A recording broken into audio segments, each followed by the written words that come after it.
A month has passed, I read some books, so let's talk about those books.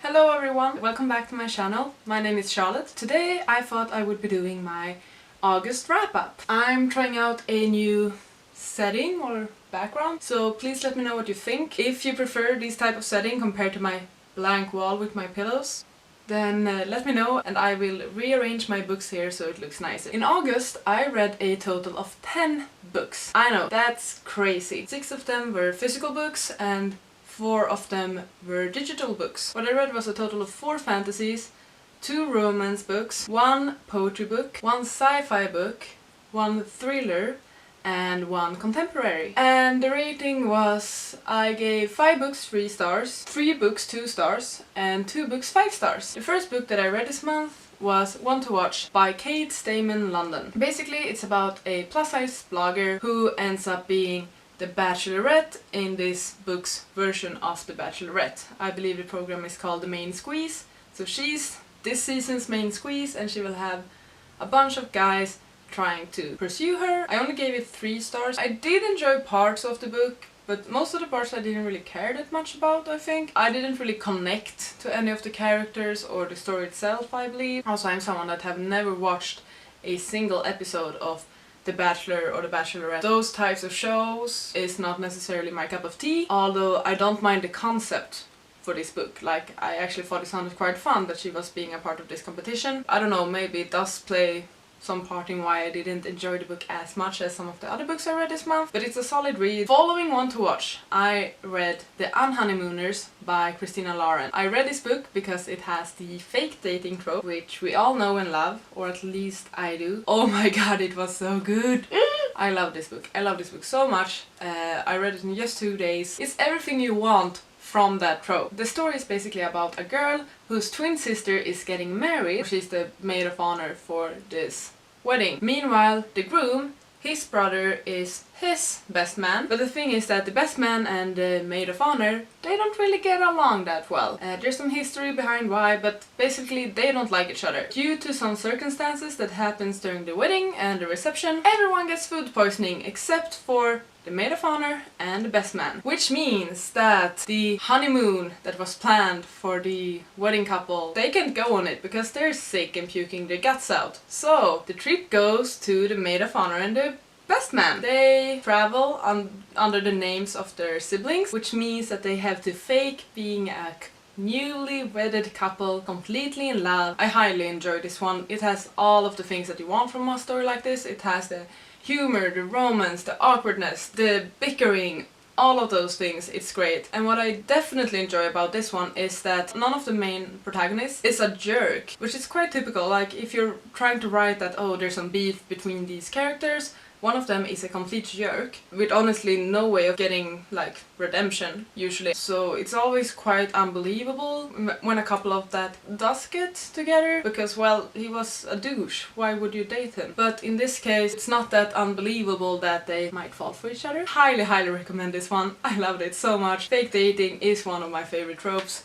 It was good. I gave it 5 stars. Next up, I finished a book that I started reading quite a while ago, and that book was Flux by Orion Carlotto.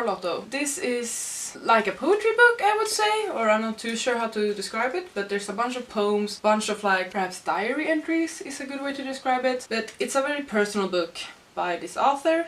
Orion she's a internet personality, an influencer, Instagrammer, YouTuber, and I really like her aesthetics. And I had seen some of these poems on Tumblr. I mainly bought this book because of some of those poems. I would describe it as modern poetry. I don't know much about poetry. For example, if you enjoy Milk and Honey by Rupi Kaur, it kind of reminds me of that one. So the poems are quite short. There's a few poems that I really love and relate to in this one. I knew about them before buying this book because I had seen them online. In reading this book, I didn't really find any new favorite poems or more relatable poems poems for me, I wasn't really surprised by anything. Not if I know if you should be surprised by poetry. As I said, this one has some diary entries and very personal notes, and I feel like it's very hard to rate a book like this because it is so personal and vulnerable, but I did give it 3 stars. The poems I enjoy, I really enjoy, and then there are some poems that I simply don't really care that much about. What I do know is that I really look forward towards rereading this one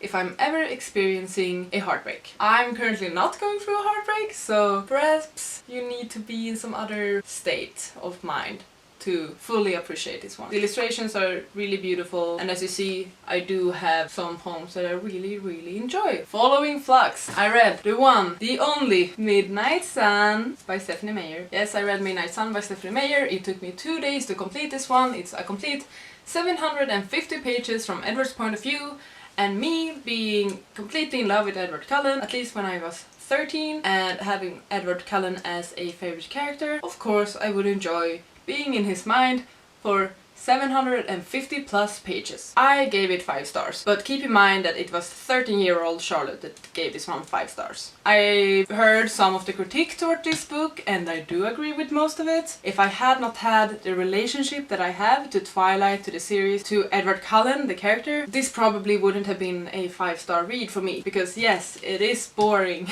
At times. It is repetitive and it is problematic, and it does have some issues. So the first half, there's not really that much new to it if you compare it to the script that was published 10 years ago. So it's quite the same.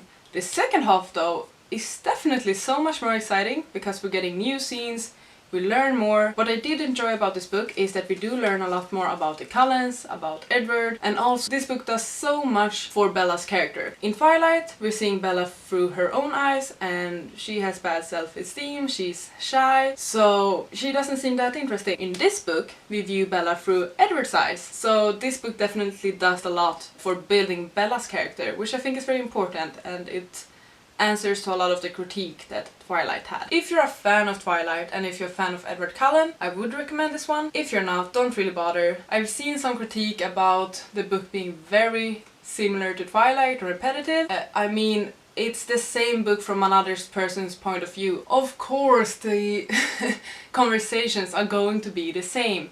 You can't really change the conversations if it's the same book, which it is basically. So I don't really get that. And yes, his thoughts are very repetitive. Another reason for why this book is so thick and chunky is because Edward has a lot of thoughts. He thinks a lot, sometimes too much, and sometimes he thinks the same thing over and over and over again. The way I understand it is that's just how his mind works, and I don't mind that. I also saw someone say that some parts or like scenes or sections of the book are quite odd because you do somehow feel like it's Stephanie Meyer more getting through in the book than actually the character. Yes, parts of the book are problematic and off-putting. As I said before, Twilight is my happy place.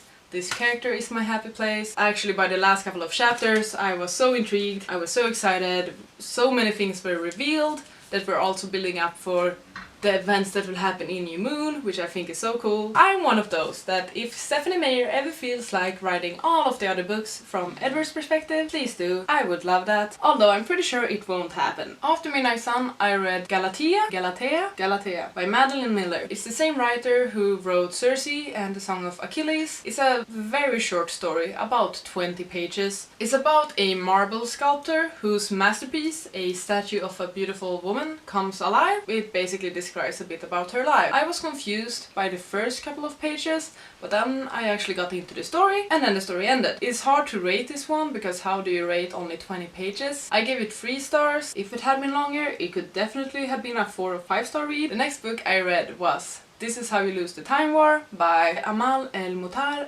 and Max Gladstone. Where do I even begin with this one? The story is about red and blue, two opposites of a war that is fought through time, and they somehow manages to send letters to each other, and these letters soon turns into love letters, so on so on. Red is like a cyborg, blue comes from something more organic. I was so confused by this book. It's beautifully written, it's very lyrical. I have never read anything like this before. The issue was I didn't understand a single thing, at least for the first 2/3 of the book. I had no idea what was going on, I didn't get that one was a cyborg, I kept struggling with what they even meant. So basically this book called me stupid and illiterate in at least 7 different languages, I feel like. But I do think that the last third of the book picked up and I actually understood some of the things that were going on.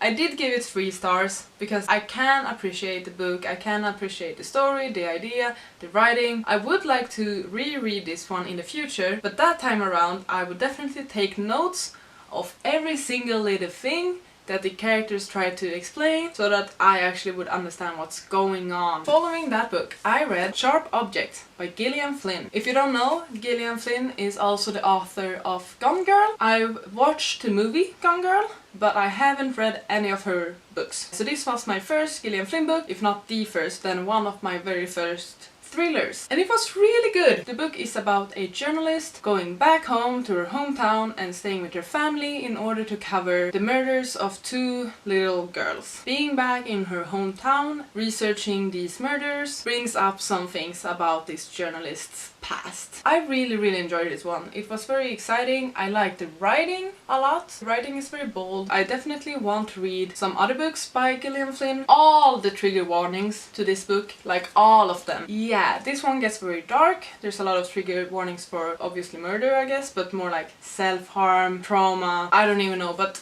all the trigger warnings, please look them up before you decide to read this book if it's something you're worried about, because I was quite shocked by some of the things that so casually were mentioned in this book, and I'm not too sure how to feel about that. So it can be a bit off-putting and weird at times. I gave it 4 stars. I look forward towards reading more thrillers and more books by Gillian Flynn. After that book I read A Pinch of Magic by Michelle Harrison, and this is a middle grade book about 3 sisters who for some reason are cursed to never leave their hometown. And of course they go on a quest to try and break this curse. I gave it 3 stars. It was fine, it was a good book, but it wasn't for me. I don't know if it was because it's a middle grade or because I didn't connect to any of the characters. I don't know, it was just more a meh book for me. I wanted more magic. There was not enough magic in this book. There could have been so much more. It could have been a lot more whimsical and fun and just like play with things like that, and it didn't. Hi, sorry guys, a lot of things just happened at once right now. My SD card got filled up, my camera was about to die, and I'm actually about to leave in just a few minutes. So I'll be finishing my last couple of books from this angle. I read Strange the Dreamer by Laini Taylor, and I enjoyed this book so much more than I thought I would. Especially the first half. I really enjoyed the introduction and the explanation of everything. Basically we're following Laszlo Strange, a librarian who has dreamed about the city of Weep since he was a little boy. And the lost city of Weep is like a very mythical city that no one has been to for ages, and suddenly he's presented with this opportunity to visit the city. So we learn more about Laszlo, and we learn more about the city and its history and why the city disappeared. Great book! Highly enjoyed it.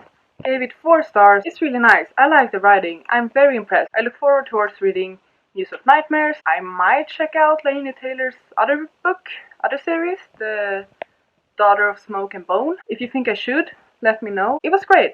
I recommend this one. I was almost mad. Do you ever have that feeling that you get mad that you're actually enjoying a book that you thought you would not enjoy? Like I was somehow betraying myself into believing that I wouldn't like it. So I went into the book with the idea that I would not like the book. And then I'm reading the book and I'm loving it. The final book I read in August was My Year of Rest and Relaxation by Ottessa Moshfegh. This is one of the more interesting and odd and different books I've ever read. I give it 4 stars. I thought it was really interesting. I really liked the writing. It was very different. It was also a very compelling story. The story is basically about a girl who decides to take a year off for rest and relaxation, although her methods in achieving this are very questionable. The characters in this one are not the most relatable or enjoyable or likable, and yet suddenly you're finding them funny or something they're doing is relatable. It wasn't the book that I thought it would be, and it didn't do the things for me that I thought it would do. I think I was a bit disappointed by the ending, mainly because I had quite strong opinions from the beginning how I personally thought that the book should end, and the book did not reflect that, which kind of upset me. Absolute ending, like the last couple of pages. I wasn't really surprised by them. I'm surprised the book turned out the way it did, because I didn't expect it to be that kind of book, but I wasn't surprised by the ending. I would recommend you to read this one. This one also has so many trigger warnings. I want to read more by this author. From what I know, most of the things she has written have been from magazines. If she ever comes out with another book, I will definitely check that one out. That's that! Those are the 10 books that I read in August. I'm sorry about the sudden change with the camera that I'm now filming on my phone. Thank you so much for watching. I really appreciate it. Take care. I'll see you later. Bye. Okay. Let's get these out of oh, sorry. I think you have to go. Sorry. You gotta just go for it. Don't think about what comes